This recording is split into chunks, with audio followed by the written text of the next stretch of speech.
여러분 안녕하세요. 오늘은 우리가 영어를 공부할 때 마주칠 수 있는 질문들 중에 왜 단어 외우기가 이렇게 싫지? 라는 질문에 대해서 답변을 해보는 시간을 가져보도록 하겠습니다. 우선은 이런 목표가 있다고 쳐보죠. 하루에 단어 3개 외우기. 보통 이런 목표를 설정 많이 하시잖아요. 뭐 하루에 1개, 하루에 3개 이 정도만 외워도 뭐 1년에 1000개다. 이렇게 단순 계산하기 쉬우니까요. 근데 우리가 보통 이런 목표를 왜 잡냐면 이게 측정이 일단 가능하고 되게 간단해 보이고 지속할 수 있을 것 같아 보여요. 근데 한 일주일만 해보시면 아시겠지만 하루에 한 문장 혹은 하루에 단어 3개가 이게 엄청난 부담이거든요. 왜냐면 요런 목표를 외부에서 한번 본다고 생각을 해보죠. 외부에서 이 목표를 보면은 일단 이거 좀 하기 싫다 이런 느낌이 우선 들어요.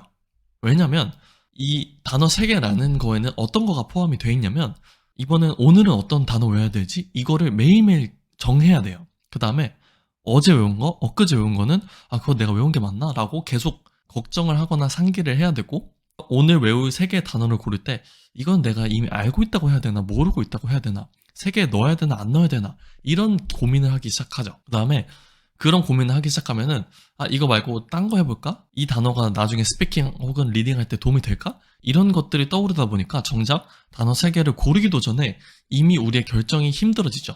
왜냐면 연구에 의하면 하루에 우리가 결정할 수 있는 의사결정의 수는 정해져 있다고 해요. 근데 이 3개를 외운다는 것부터 이 많은 질문, 많은 의사결정을 거쳐야 하기 때문에 이 목표는 제가 봤을 때는 그다지 좋은 목표는 아니라고 생각을 해요. 우리가 맨 처음에 생각했던 것처럼 측정 가능하고 간단해 보이고 지속 가능한 것처럼 보이지만 웬만한 경우에는 지속이 가능하지 않은 경우가 많습니다.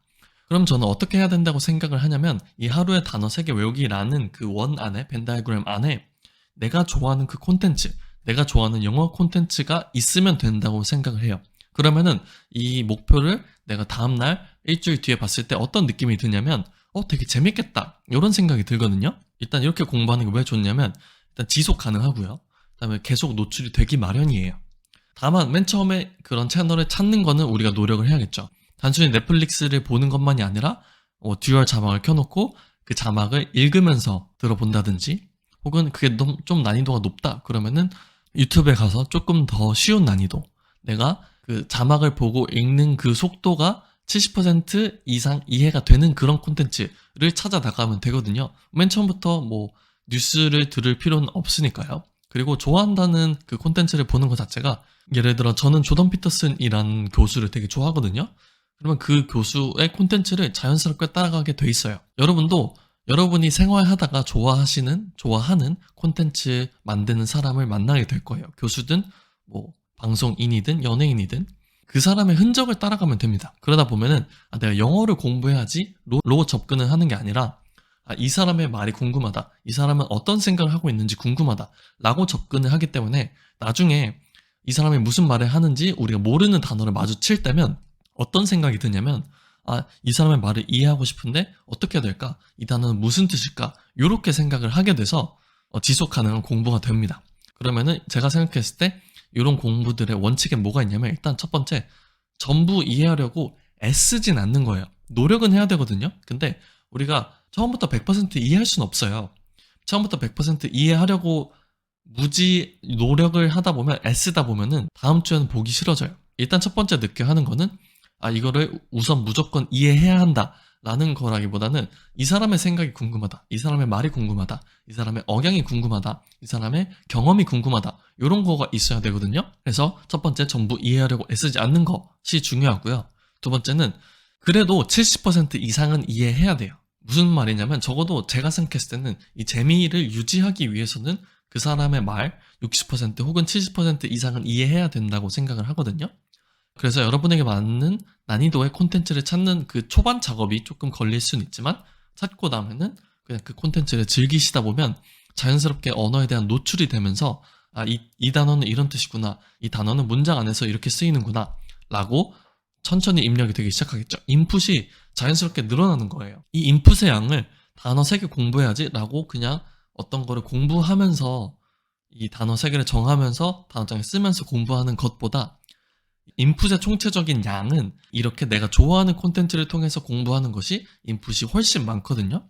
그리고 언어 공부라는 게 시험 공부가 아닌 이상해야 정해진 기간이 없어요. 뭐 한국어도 우리가 한국어에 이런 단어가 있구나 이렇게 계속 알아가듯이 영어도 어쩔 수 없이 그렇게 되기 마련이거든요. 근데 영어 했을 때 스트레스부터 받는 사람들이면 영어 콘텐츠에 대한 영어 단어를 나중에 계속 배우는 거에 대한 거부감이 들기 때문에 우선 재미를 드리는 것이 가장 중요하다는 말씀을 드리면서, 세 번째는 노출 자체가 중요하다는 거예요. 모든 단어를 찾아보지 말라라는 거라기보단 내가 좋아하는 그 콘텐츠를 이해하기 위해서 단어를 찾아보는 건 좋아요. 근데 단어 자체를 공부하기 위해서 단어를 찾아보는 거는 별로 추천드리지 않습니다. 그 다음에는 단어장을 이용하는 거예요. 단어장 혹은 플립카드.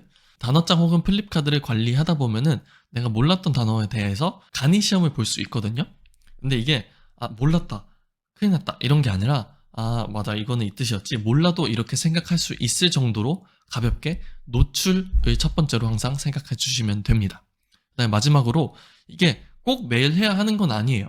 만약에 난 하루에 단어 3개를 공부해야지 라고 생각하다 보면 월요일부터 금요일 혹은 뭐 일주일 내내 이렇게 생각을 하다 보면 우리가 엄청 바쁜 날, 시간이 없는 날, 에너지가 너무 없는 날, 이런 날에도 3개를 공부하지 않으면 뭔가 실패한 것 같은 느낌이 들기 마련이거든요. 근데 이런 영어 콘텐츠, 내가 좋아하는 콘텐츠로 공부하는 건 꼭 매일 해야 하는 건 아니니까 단지 내가 즐기는 게 가장 중요합니다. 즐기되 70%는 이해하고 모르는 단어가 있으면 단어장에 몇 번 넣어보고, 그리고 그거를 통해서 간단하게 시험을 보고, 근데 시험을 볼 때 내가 이걸 맞췄는지 안 맞췄는지가 중요한 게 아니라 그 노출 자체가 중요하다는 거를 말씀드리면서, 여러분이 이 하루에 2문장 외워야지, 하루에 3개 단어를 외워야지 라고 하는 것보다는 이렇게 여러분의 생활 속에서 즐길 수 있는 콘텐츠로 공부하는 그런 지속 가능한 방법을 찾으셨으면 좋겠습니다.